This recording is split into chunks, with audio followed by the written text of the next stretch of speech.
nakapalibot na po ang mga anghel. Anytime, si Jesus na po ay magsasabi, I will go.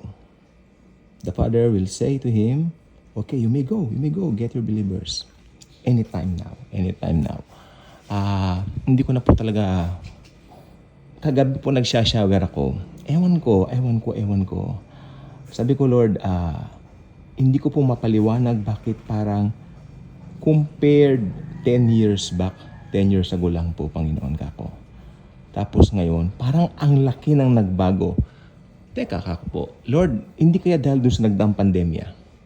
Siguro may faktor yon, pero hindi. Kasi nung inaral ko yung mga pangyayari sa mundo, nakita ko po yung pagbabago ng behavior ng mga tao. Actually, panay tayo sa Israel, panay tayo Antikristo, panay ganyan. Alam niyo po ba, maging mga ugali at asal ng mga tao, mga interest ng tao, mga gawain ng tao sa huling panahon na ito, ay sinyalis din po ng second coming ni Jesus Christ. Totoo po yan, nakalagay po yan sa Biblia, magiging palalo ang tao, magiging maibigin sa salapi, maibigin sa sarili. At yes, in general po yan, talking about in general, at ang masaklap po kahit believers na pinsan kahit papano, nawiwindang pa rin dyan o nadadarang. But I'm not saying na para sa believers yon. Of course, yan po ay talaga sa mga hindi mananampalataya, mga walang interest sa Diyos. Matagal ko na pong sinasabi sa inyo yan. Tumitindi yung kabuktutan, tumitindi yung mga bagay na ipinagmamalaki nila, maski mali. Yung mga mali, pinapaging tama. Yung mga tama, pinapaging mali. Ngayon, pagsabihin mo na mali yung ginagawa nila, magdarandam pa sila, magagalit sila.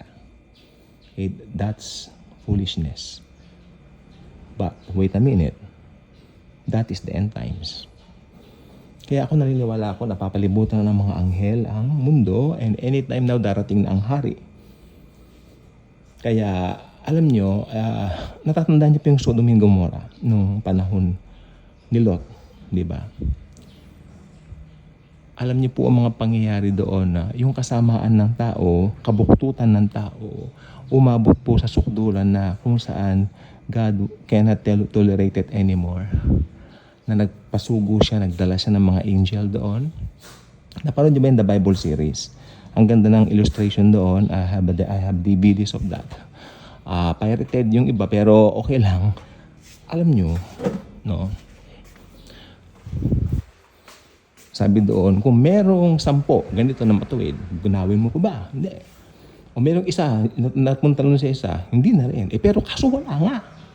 Di ba? Kaya, yes, naniniwala po ako, halimbawa, ginuno yung Sodom and Gomorrah. Di ba? Ginuno yung Sodom and Gomorrah. Pagkatapos, nandyan din yung kay Noah, ginuno din ang mundo. Pero nandun talaga yung punla ng kasalanan eh. Dahil right after that, sumigi uli di ba? Sumigi uli.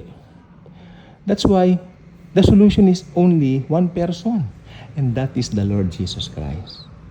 Higit kailan pa man, makinig po kayo sa akin, makinig kayong mabuti. Higit kailan pa man, Jesus needs, or should I say, the world needs Jesus.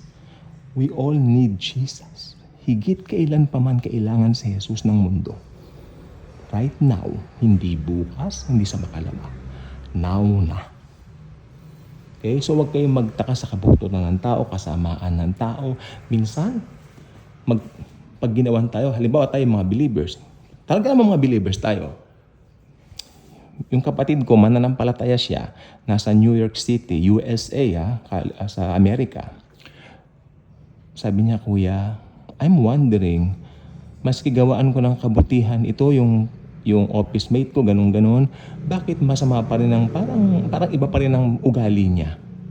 Hindi naman daw sa kanya, kundi sa ibang mga tao rin doon na ka-opisina.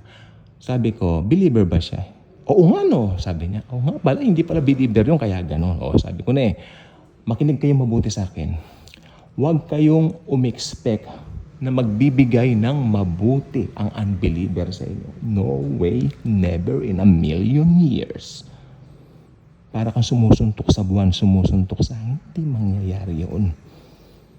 Sabi ng Biblia, see how the world hates you because it hated me first. Si Jesus Christ ang nagsasalita nun. Tandaan niyo yung kanyang hinuhugasan ng mga paa ng disipulos. Yung mga mababahong paa ng disciples na hinuhugasan niya.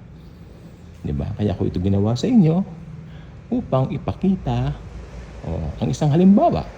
Tapos doon niya sinabi, huwag kayong magtaka kung kamumuhian kayo ika ng daigdig. Diba? Dahil kinamuhian niya na ako. Hanggang ngayon, kapag ka pinipreach ang pangalan ni Jesus, especially sa New York daw, sa bansang Amerika, karamihan, hindi lang po sa Amerika, kundi maging doon sa mga ilang mga naglalakihang mga syudad na nagpa-practice ng mga hindi tamang gawin. Galit na galit sila. Ayaw nila sapagkat pag tinanggap ng isang tao si Jesus Christ, magbabago lahat sa kanya. Magbabago ang interest niya. Magbabago ang pananaw niya. Kaya sabi ko, now na, panahon na, lagi na. Pag inabutan ng rapture, syempre tayo, wala tayong problema. Papaitaas tayo anytime. Yung mga maiiwan, hindi lang nila alam yung kahihinatnan nila rito. Ang tindi.